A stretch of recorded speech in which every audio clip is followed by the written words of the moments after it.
सुप्रभात बच्चों, स्वागत है आपका MKS वर्चुअल क्लासेज में। आज की क्लास बहुत महत्वपूर्ण होने वाली है क्योंकि ये काव्य सौंदर्य के तत्वों में सबसे महत्वपूर्ण चीज़ जो होता है वो उस प्रकरण को लेकर आज हम आपके सामने प्रस्तुत हुए हैं।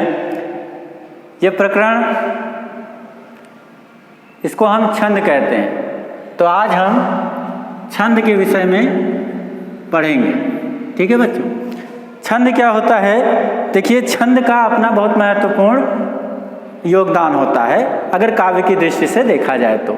ठीक है, आप मान के चलिए कि जैसे कविताएं हम पढ़ते हैं, अगर वह कविता छंद युक्त नहीं है तो उतनी रोचकता से हम नहीं उसको पढ़ पाते हैं। पाठक, या चाहे पाठक हो पढ़ने वाला और चाहे श्रोता हो सुनने वाला, उतनी रोचकता उसमें व्यापकता नहीं आ पाती है। तो रोचकता लाने के लिए छंद का होना बहुत महत्वपूर्ण हो जाता है। देखिए, छंद होता क्या है? अगर छंद के विषय में चर्चा की जाए, छंद आप अगर शाब्दिक अर्थ से हम बात करें, शाब्दिक तात्पर्य की बात करें, तो शाब्दिक तात्पर्य में हम कह सकते हैं कि छंद का मतलब ही होता है बांधना। क्या होता है बच्चों? बांधना। ठीक है, छंद का तात्पर्य ही बांधना होता है। मतलब वर्णों को निश्चित क्रम, वर्णों के निश्चित क्रम को, मात्राओं को, उनके यति, गति, विराम, ये सारी चीज़ों के रूप में प्रस्तुत करना, ऐसी रचना प्रस्तुत करना ही वही छंद कहलाता है। बात समझ में आ रही है? ठीक है, तो इस आधार पर हम कह सकते हैं कि छंद जो होता है वह रचना है जो वर्णों के क्रम, मात्रा, यति, गति को ध्यान में रखकर जिस रचना को रचा जाता है या जो रचना निर्मित की जाती है वह उसे छंद कहा जा सकता है। ठीक है बच्चों, देखिए, परिभाषा इसकी उतनी महत्वपूर्ण नहीं है क्योंकि मैं इस प्रकरण को बोर्ड के हिसाब से पढ़ाता हूँ। बात समझ रहे हैं? और बोर्ड में परीक्षाओं में, विद्यार्थियों की परीक्षाओं में, चाहे वह हाई स्कूल हो, चाहे इंटर हो, चाहे गृह परीक्षा हो, चाहे बोर्ड की परीक्षा हो, सब में किस तरीके से उसको प्रस्तुत करना है वो तरीका बताया जाता है इस क्लास में। ठीक है बेटे?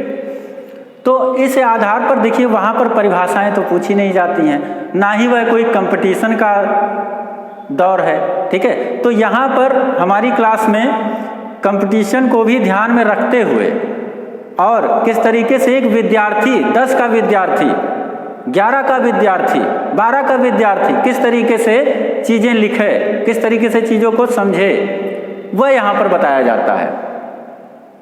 बात समझ में आ रही है? तो इस बात को ध्यान में अगर रखा जाए तो परिभाषा उतनी महत्वपूर्ण नहीं, परिभाषा को केवल समझना चाहिए। जो चीज़ें हैं वो मैंने पहले भी, पिछली वीडियो में भी बताया था कि आपके कोर्स में जो आता है विद्यार्थियों के, अगर उससे देखा जाए तो केवल परिभाषा आती है और उसका उदाहरण आता है और उसका स्पष्टीकरण करना होता है, बस। ठीक है, तो इसलिए मैं केवल ज़्यादा व्यापक चर्चा करूंगा इनके तत्वों पर, क्योंकि तत्वों के आधार पर ही हम आगे की आधारशिला रख पाएंगे। बात समझ में आ रही है? तो आइए आते हैं, यह हमने छंद बता दिया क्या होता है, छंद के महत्व को बता दिया। ठीक है, अब हम देखते हैं छंद के तत्व। ठीक है बच्चों, छंद के तत्व।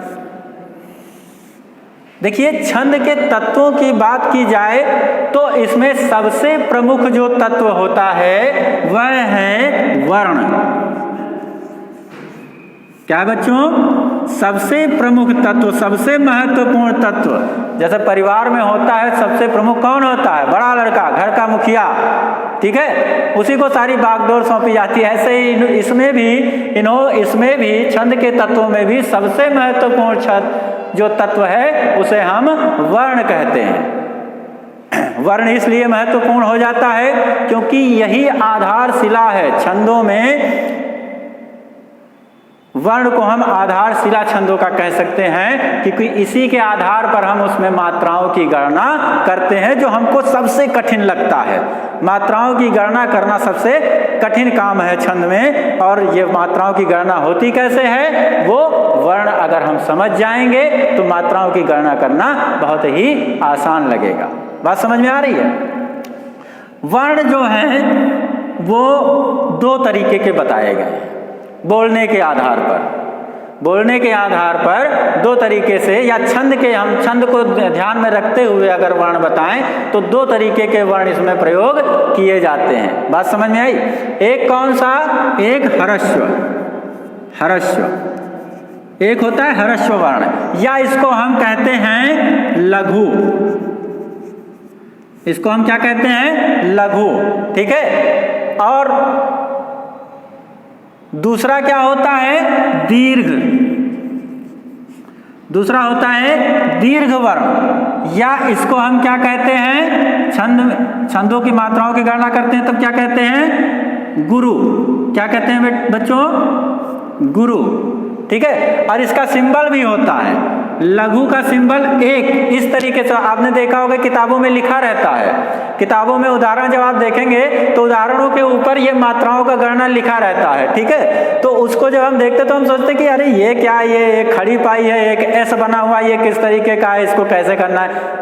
कुछ नहीं है, वो इतना कठिन नहीं है। अगर हम एक बार समझ जाते हैं बातों को तो वो बहुत सरल हो जाती हैं, बहुत ही आसानी से हमें पता चल जाती हैं। ठीक है। आप हमारे साथ बने रहिए। अभी देखिए ये बहुत ही आसान है। ठीक। ह्रस्व या लघु में हम इसको करते हैं, इसको मात्राएं ये होती हैं, और दीर्घ या गुरु में जो मात्राएं लगाई जाती हैं वो ये होती हैं, एस टाइप का। इसको हम एस कहते हैं, इसको खड़ी पाई, ऐसे ही साधारणतया बताते रहते हैं। ठीक है। तो अब बात आती है कि ह्रस्व या लघु होता क्या है। तो आप देखते हैं जैसे ह्रस्व या लघु हम ऐसे ही बोलने के आधार पर बताया था हमने, ह्रस्व या दीर्घ वर्ण। तो ह्रस्व वर्ण क्या होगा? जिसको बोलने में कम समय लगे, जिसको बोलने में कम समय लगता है वह ह्रस्व हो जाएंगे, ह्रस्व वर्ण हो जाएंगे। जैसे छोटा आ, छोटी, छोटा उ, या प, फ, बा। बात समझ रहे हैं?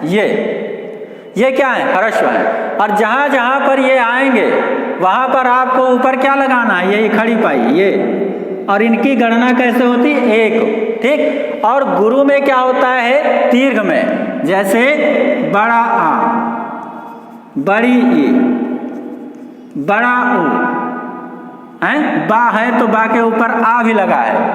ठीक।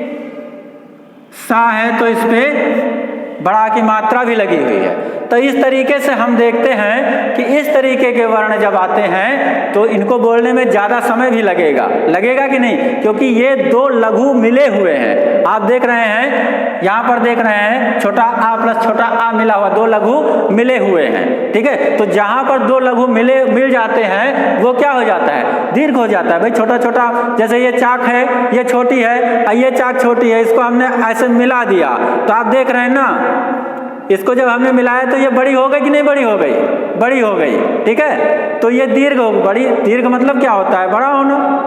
बात समझ रहे हैं? तो इसी तरीके से जब लघु लघु मिलेंगे तो दीर्घ हो जाएगा, और जब दीर्घ हो जाएगा तो उसमें इस मात्रा का प्रयोग किया जाएगा। बात समझ में आई?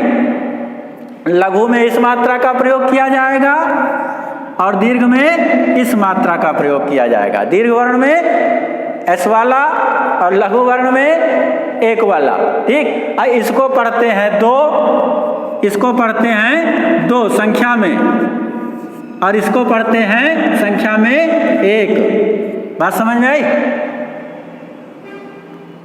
तो ये होता है। इसीलिए मैं पहले ही बता रहा था कि मात्राओं की गणना में वर्ण का बहुत महत्वपूर्ण प्रयोग किया जाता है, इसका बहुत महत्वपूर्ण स्थान है। इसलिए मात्राओं की गणना करने के लिए वर्ण पढ़ना बहुत ही आवश्यक है, उसको समझना बहुत ही आवश्यक है।